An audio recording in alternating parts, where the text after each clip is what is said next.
கழக நிகழ்ச்சிகளும் இந்த திருமண மண்டபத்தில் தான் அண்ணன் அவருடைய உதவியால், முத்தமிழ்ச்செல்வன் அவருடைய உதவியால் இங்கே தொடர்ந்து நடந்து கொண்டிருக்கிறது.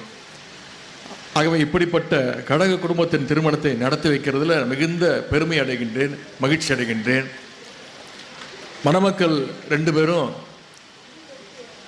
வழக்கறிஞர்களாக இருக்கிறாங்க. இது ரொம்ப மகிழ்ச்சி. என்னென்னா இன்றைக்கி கழகத்திற்கு இந்த நேரத்தில் நிறைய வழக்கறிஞர்கள் தேவைப்படுறாங்க. ஏன்னா உங்களுக்கு தெரியும், இன்றைக்கி அமைந்திருக்கக்கூடிய இந்த சோஃபா மாடல் ஆட்சியுடைய போலி பிம்பம் கடந்த 1 மாதத்தில் அடித்து துவைக்கப்பட்டு நொறுங்கி கிடக்கின்றது. ஒவ்வொரு நாளும் இந்த ஆட்சியுடைய அவலங்கள்லாம் மக்கள் புரிஞ்சுக்கிட்டு இருக்கிறாங்க.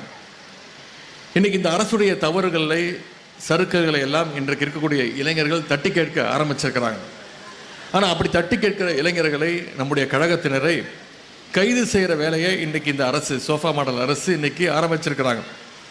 ஆகவே இது போன்ற அடக்குமுறைகளை எதிர்கொள்ள நிச்சயம் நமக்கு நிறைய வழக்கறிஞர்கள் தேவை. அந்த வகையில் இந்த மேடையிலே நமக்கு 2 வழக்கறிஞர்கள், அதுவும் ஜோடியான வழக்கறிஞர்கள் நம்முடைய இயக்கத்திற்கு கிடைச்சிருக்கிறாங்க. தூய சக்தின்னு சொன்னவங்க ஆட்சிக்கு வந்ததும் என்ன பண்ணாங்கன்னு நீங்கள் அத்தனை பேர் தொலைக்காட்சியில் பார்த்துருப்பீங்க. ஆட்சிக்கு வந்து 5வது நிமிஷமே குதிரை பேரத்தை ஆரம்பித்தாங்க. பிற கட்சிகளுக்கு முதல்ல சோஃபா போவோம், சோஃபாவுக்கு பின்னாடியே நம்முடைய முதலமைச்சர் துரத்துக்கிட்டே போவார், சோஃபாவை துரத்துக்கிட்டே போவார். அப்புறம் முதலமைச்சர் பின்னாலேயே அண்ணா திராவிட முன்னேற்ற கழகத்துடைய சட்டமன்ற உறுப்பினர்கள்லாம் ராஜினாமா கடிதத்தோடு அவங்களும் க்யூவில் வர்றதெல்லாம் பார்த்துக்கிட்டு இருக்கிறோம். இன்றைக்கி இந்த காட்சி தான் தமிழ்நாட்டில் 1 மாதமாக ரிப்பீட் மோடில் தினமும் இது ஒரு செய்தியாக வந்துகிட்டு இருக்கிறது. அது மட்டும் இல்லை, இன்றைக்கி தமிழ்நாட்டில் எங்கே பார்த்தாலும் பார்த்தீங்கன்னா மின்வெட்டு, கரண்ட்டு கட்டு தான். எனக்கு என்ன ஆச்சரியன்னா, இந்த நேரம் வரைக்கும் இந்த மண்டபத்தில் கரண்ட்டு கட்டாக இருக்கு ஜென்ரேட்டரில் ஓடிட்டுருக்குன்னு நினைக்கிறேன். அதுவும் குறிப்பாக இந்த ஒரத்தநாடு பகுதியில் பல கிராமங்களில் நள்ளிரவுகளில் பவர் கட் ஆகிட்டு இருக்கு. அது தொடர் கதையாக வந்துக்கிட்டு இருக்கு. விவசாயிகள் இன்னைக்கு இதனால் ரொம்ப பாதிக்கப்பட்டிருக்கிறாங்க.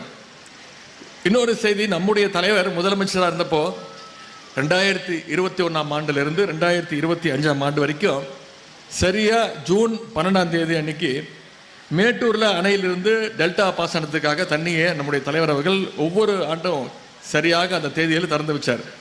ஆனால் இந்த அரசு இந்த மேட்டூர் அணையை ஜூன் 12ஆம் தேதி இன்னும் திறக்கலை.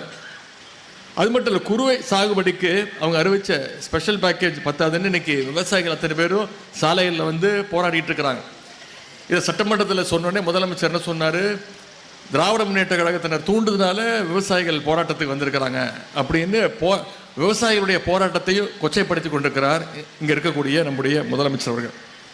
தேர்தல் அப்போ 5 ஏக்கர் வரைக்கும் பயிர்க்கடன் தள்ளுபடின்னு முதலமைச்சர் அவர்கள் தேர்தல் பிரச்சாரத்தில் வாக்குறுதிகளை கொடுத்தார். ஆனால் அதெல்லாம் செஞ்சாரா அப்படிங்கிறத நீங்கள் யோசிச்சு பார்க்கணும். முதல்ல 1 லட்சம் வரைக்கும் பயிர்க்கடன் வாங்கியிருந்தால் வெறும் 5000 ரூபாய் தள்ளுபடி அப்படின்னு அறிவித்தாங்க. அதுலேயும் பார்த்தீங்கன்னா சிறு விவசாயி, குறு விவசாயின்னு தரம் பிரித்தாங்க. அதன் பிறகு 75,000 வரைக்கும் தள்ளுபடின்னு சொன்னாங்க. அதுலேயும் இப்போது ஒரே வீட்டில் 2 பேர் 3 பேர் கடன் வாங்கியிருந்தாலோ, அரசு ஊழியர்கள், ஆசிரியர்கள், பென்ஷன் வாங்குறவங்க இருந்தாலோ அவங்களுக்கெல்லாம் பயிர்க்கடன் தள்ளுபடி இல்லைங்கிறதையும் அறிவிச்சிருக்கிறாங்க. இது எல்லாத்தையும் விட மிகப்பெரிய ஒரு கொடுமை, சட்டம் ஒழுங்கு சீர்குலைவு. இன்றைக்கி தமிழ்நாட்டுடைய சட்டம் ஒழுங்கு எந்த அளவில் இருக்குன்னு உங்களுக்கு தெரியும். ஒரு அதல பாதாளத்தில், படுகொழியில் இன்றைக்கி இந்த ஆட்சியாளர்கள் தள்ளியிருக்கிறாங்க. இதையெல்லாம் கழகம் சார்பாக சட்டமன்றத்தில் நாங்கள்லாம் பேசணும். ஆனால் அதற்கெல்லாம் பதில் சொல்லக்கூடிய முதலமைச்சர் அதுக்கெல்லாம் பதில் சொல்லார பார்த்தீங்கன்னா ஒரு பதிலும் கிடையாது. ஆளுங்கட்சியினர் சட்டசபையில் என்னென்ன கூத்தடிச்சாங்கன்னு நீங்கள் அத்தனை பேர் தொலைக்காட்சியில் பார்த்துருப்பீங்க.